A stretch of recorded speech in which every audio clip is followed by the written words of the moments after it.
సంఘం ఏం చేసిందట?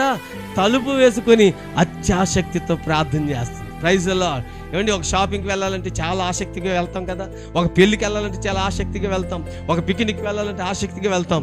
ఈరోజు మందిరానికి కూడా వాక్యం వినడానికి, ప్రార్థన చేయడానికి, సహవాసంలో ఉండడానికి, దేవుని పరిచర్య చేయడానికి, దేవుని సువార్త ప్రకటించడానికి అటువంటి ఆసక్తి మనకి కావాలి.